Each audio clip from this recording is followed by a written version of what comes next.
Hello बच्चों, आप सभी का हमारे YouTube चैनल आइडियल देव क्लासेस में स्वागत है। बच्चों, आज हम आपके लिए विषय विज्ञान लेके आए हैं जो कक्षा 10वीं के लिए है और ये आपका प्रादर्श प्रश्न पत्र सेट 2 है और किस सत्र के लिए? सत्र 2023-24 के लिए। और इस प्रादर्श प्रश्न पत्र से आपकी वार्षिक परीक्षा में प्रश्न पूछे जाएंगे, इसलिए आपको तैयारी अच्छे से करना है। जो आपकी वार्षिक परीक्षा होगी उसके लिए समय आपका कितना रहेगा? 3 घंटे, पूर्णांक 75 अंक रहेंगे और यहाँ महत्वपूर्ण निर्देश दिए, आप निर्देशों को पढ़ लीजिए।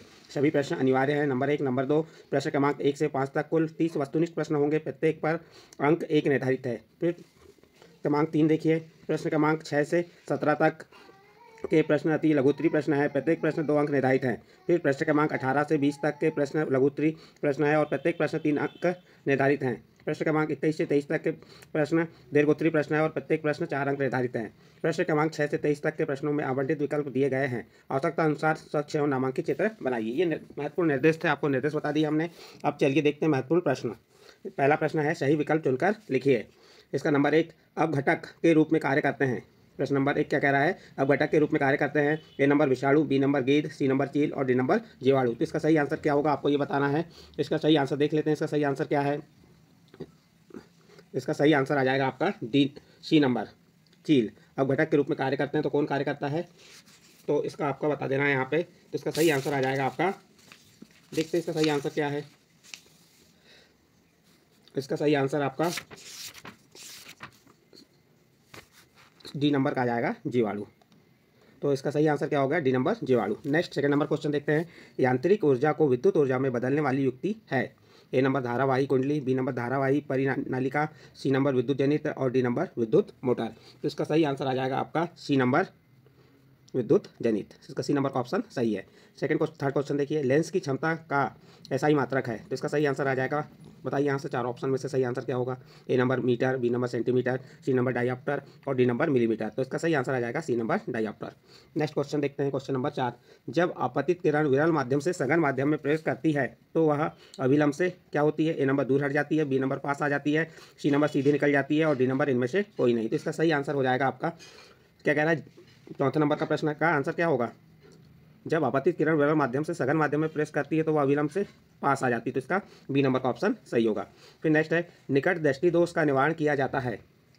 प्रश्न नंबर क्या है? निकट, जिसमें अ का उच्चारण हो रहा है, इसलिए यहाँ पे कौन सा लेंस आ जाएगा? अवतल लेंस। तो इसका ए नंबर का ऑप्शन सही होगा, अवतल लेंस प्रयुक्त करके। निकट दृष्टि दोष का निवारण किया जाता है किसके द्वारा? अवतल लेंस प्रयुक्त करके।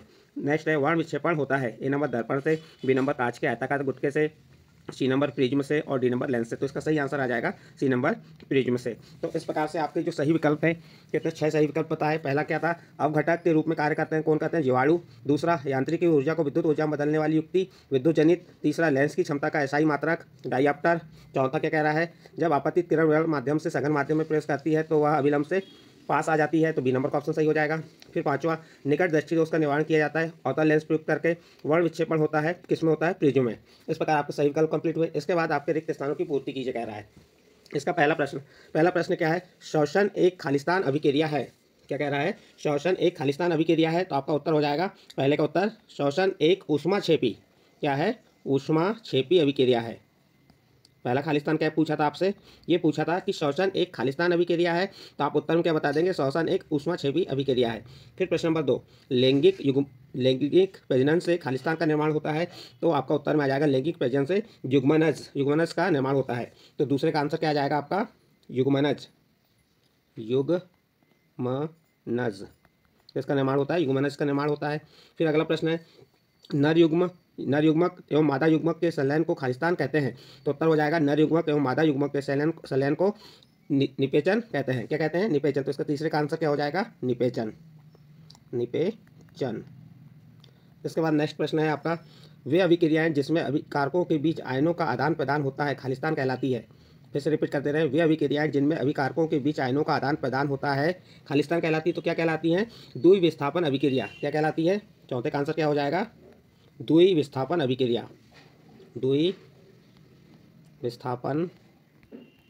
अभिक्रिया। तो ये आपका चौथे का आंसर हो गया। फिर पांचवा प्रश्न क्या कह रहा है? खालिस्तान को कोशिका का विद्युत ग्रह कहते हैं। खालिस्तान को कोशिका का विद्युत ग्रह कहते हैं। तो आपका आंसर आ जाएगा, माइटोकॉन्ड्रिया को कोशिका का विद्युत ग्रह कहते हैं। किसे कहते हैं? माइटोकॉन्ड्रिया।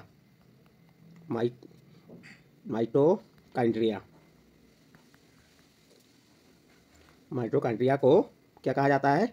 विद्युत ग्रह कहा जाता है। इस प्रकार से 5वां प्रश्न कंप्लीट हुआ। फिर 6वां नंबर देखिए, वायवीय श्वसन खालिस्तान की उपस्थिति में होता है। देखिए वायवीय श्वसन खालिस्तान की उपस्थिति में होता है, तो उत्तर हो जाएगा वायवीय श्वसन ऑक्सीजन की उपस्थिति में होता है। तो 6वें नंबर प्रश्न का उत्तर क्या हो जाएगा? ऑक्सीजन। तो यहाँ क्या आ जाएगा आपका? ऑक्सीजन।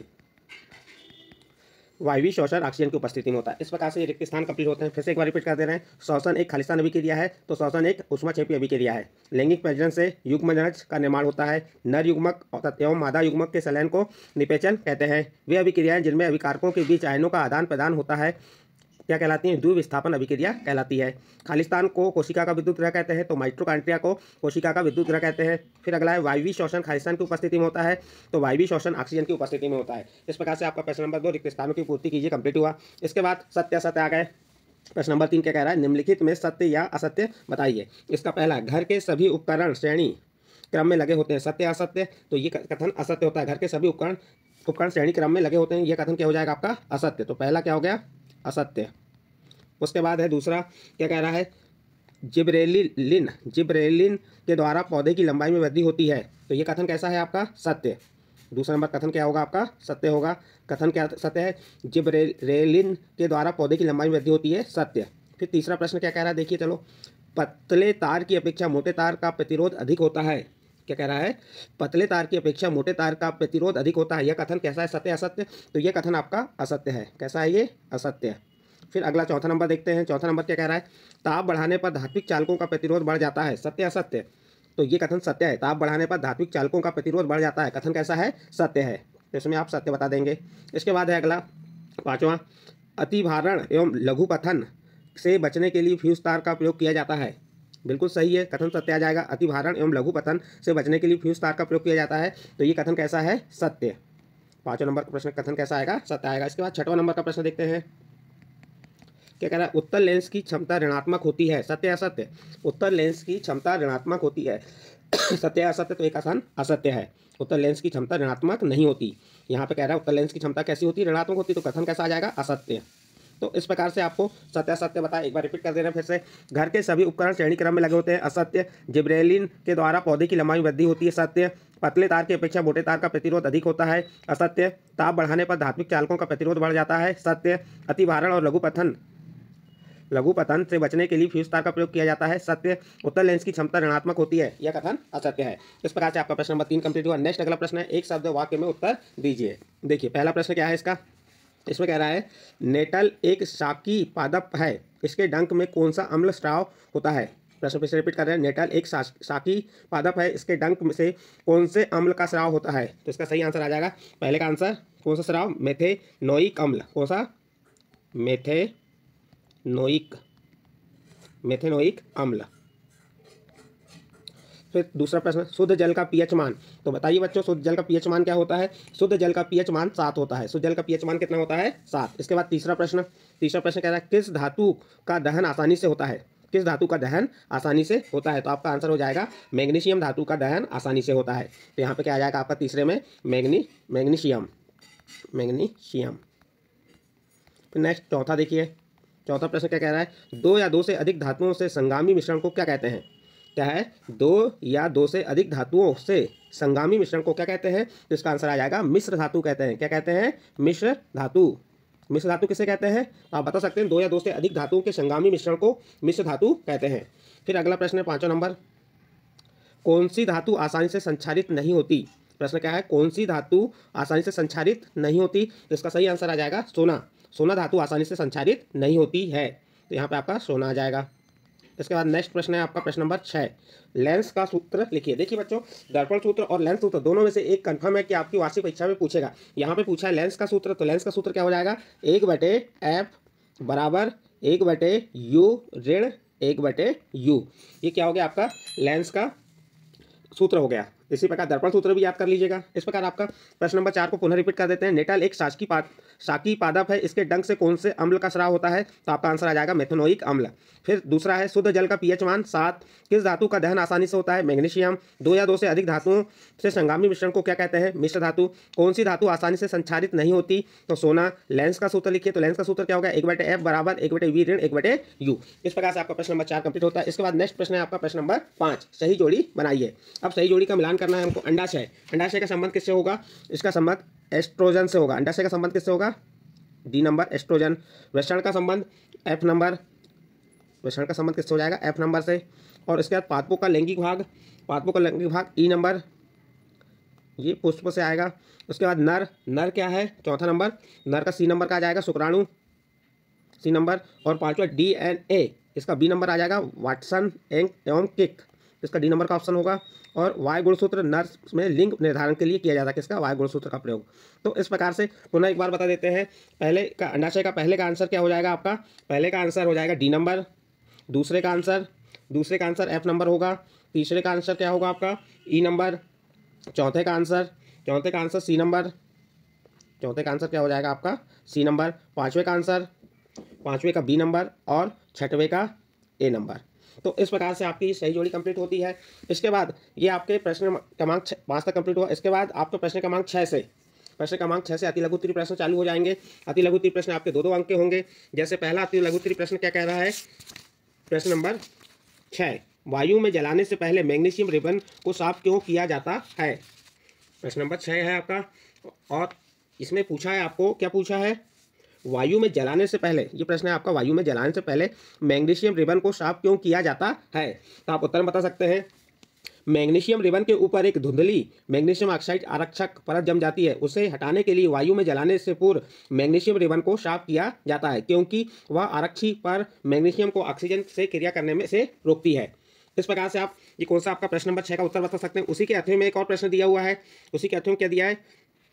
उसी के अध्यय में प्रश्न आपका है, विकृत गंधिता को परिभाषित कीजिए। क्या दिया है? विकृत गंधिता को परिभाषित कीजिए। तो इस प्रश्न का उत्तर भी आप अपने अध्याय 1 में देख सकते हैं। अध्याय 1 में इस प्रश्न का उत्तर दिया गया है, ये अध्याय 1 से लिया गया है। तो विकृत गंधिका को परिभाषित कीजिए। तो देखते हैं इसका उत्तर क्या है। वसा युक्त तथा तेली खाद्य सामग्री जब लंबे समय तक रखा रह जाता है तब वह उसका स्वाद या गंध बदल जाते हैं। उपचयित होने से तेल एवं वसा विकृत गंधी हो जाते हैं तथा उनके स्वाद तथा गंध बदल जाते हैं। प्रायः खाद्य सामग्री के उपचयन रोकने वाले पदार्थ मिलाए जाते हैं।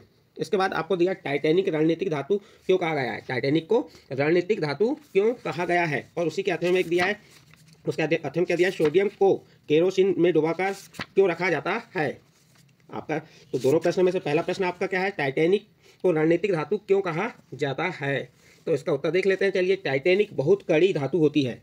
टाइटैनिक क्या होती है? बहुत कड़ी धातु होती है, दृढ़ धातु होती है। इसका गलनांक उच्च होता है तथा यह विद्युत एवं ऊष्मा की अच्छी चालक होती है। यह अपेक्षाकृत हल्की होती है तथा जंग प्रतिरोधकता उच्च होती है। यह युद्ध विमानों तथा जहाज बनाने में प्रयुक्त की जाती है। यह अन्य प्रकार की युद्ध सामग्री बनाने में भी प्रयुक्त की जाती है, इसलिए इसे रणनीतिक धातु कहते हैं। अब इसी के अध्ययन में दिया है सोडियम, उसी के अध्ययन का प्रश्न क्या है? सोडियम को केरोसिन में डुबाकर क्यों रखा जाता है? उसी के अध्ययन का प्रश्न क्या कह रहा है? केरोसिन को उसमें डुबाकर क्यों रखा जाता है? सोडियम को केरोसिन में डुबाकर क्यों रखा जाता है? तो आप उत्तर बता देंगे। सोडियम अत्यधिक क्रियाशील होती है। सोडियम कैसी होती है? अत्यधिक क्रियाशील होती है, जिसके कारण ये ऑक्सीजन के साथ प्रबल अभिक्रिया करती है। इसको यदि हवा में खुला छोड़ दिया जाए तो यह आग पकड़ लेती है, इसलिए इसे केरोसिन तेल में डुबाकर रखा जाता है। प्रश्न क्या था आपका? सोडियम को केरोसिन में डुबाकर क्यों रखा जाता है? तो आप उत्तर क्या बताएंगे? सोडियम अत्यधिक क्रियाशील होती है, जिसके कारण यह ऑक्सीजन के साथ प्रबल अभिक्रिया करती है। इसको यदि हवा में खुला छोड़ दिया जाए तो यह आग पकड़ लेती है, इसलिए इसे केरोसिन तेल में डुबाकर रखा जाता है। इस प्रकार से आपका प्रश्न नंबर 7 नंबर का प्रश्न, उसके 8वें नंबर का प्रश्न कंप्लीट होता है। उसके बाद प्रश्न नंबर 8 आएगा आपका। प्रश्न नंबर 8 में क्या दिया है? विकृतीकृत एल्कोहल पीने योग्य क्यों नहीं होता? प्रश्न क्या है आपका? प्रश्न आपका जो क्या दिया है? विकृतीकृत एल्कोहल पीने योग्य क्यों नहीं होता है। आप यह किस अध्याय से लिया गया प्रश्न है? आपका यह अध्याय 4 का प्रश्न है। अध्याय 4 से आप इस प्रश्न का उत्तर देख सकते हैं और हम इस प्रश्न का उत्तर आपको बता रहे हैं। अध्याय 4 का इस प्रश्न का उत्तर है, विकृति एल्कोहल में methyl alcohol, pyridine, copper sulphate आदि विषैले पदार्थ मिले होते हैं, अतः यह पीने योग्य नहीं है। क्यों नहीं है पीने योग्य? विकृतीकृत एल्कोहल में methyl alcohol, pyridine, copper sulphate आदि विषैले पदार्थ मिले होते हैं, अतः यह पीने योग्य नहीं है। इसी के अध्ययन में क्या दिया है आपका? इसी के अध्ययन में दिया है फार्मेलिन किसे कहते हैं?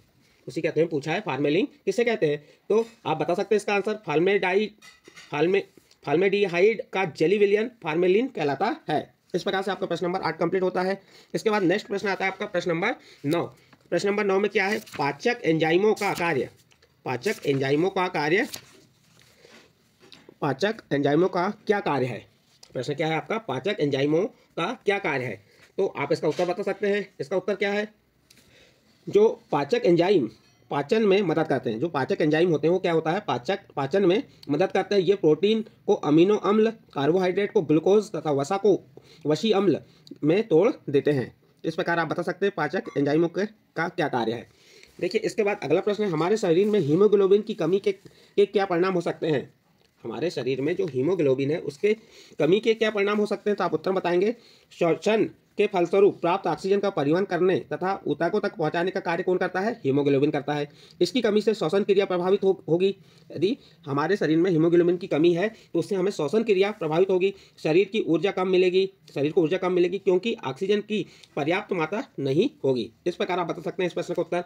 इस प्रकार आपका प्रश्न नंबर 9 कंप्लीट होता है। इसके बाद अगला प्रश्न आता है आपका प्रश्न नंबर 10, जनन क्या है और उसके अर्थ में पूछा है, परागण से आप क्या समझते हैं, यह कितने प्रकार का होता है। तो सबसे पहले हम जनन क्या है इस प्रश्न का उत्तर देखेंगे, फिर उसके बाद अक्षय वाला प्रश्न जो दिया है उसका उत्तर देखेंगे। तो ये आपका किस अध्याय का प्रश्न है, अध्याय 7 का प्रश्न है। अध्याय 7 में आप इस प्रश्न का उत्तर देख सकते हैं, जनन क्या है। तो आप देखिए जनन क्या है, तो उत्तर बताएंगे, सजीवों को अपने समान आकृति, रंग रूप एवं गुणों के अन्य जीव उत्पन्न करने की क्षमता जनन कहलाती है।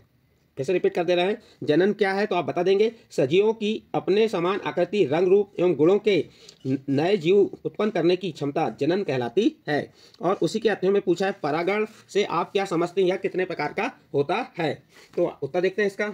परागण से क्या समझते हैं, वह क्रिया जिसमें पुंकेसर के पराकोष से परागकण उसी पुष्प के दूसरे पौधे के पुष्प के वर्तिकाक पर गिरते हैं, परागकण कहलाते हैं। ये दो प्रकार के होते हैं, स्वपरागण और पर परागण। फिर से रिपीट करते रहे, परागण किसे कहते हैं या परागण से क्या समझते हैं। तो उत्तर बताएंगे, वह क्रिया जिसमें पुंकेसर के पराकोष से परागकण उसी पुष्प के दूसरे पौधे के पुष्प के वर्तिकाग्र पर गिरते हैं, परागण कहलाते हैं। ये दो प्रकार के होते हैं, स्वपरागण और पर परागण।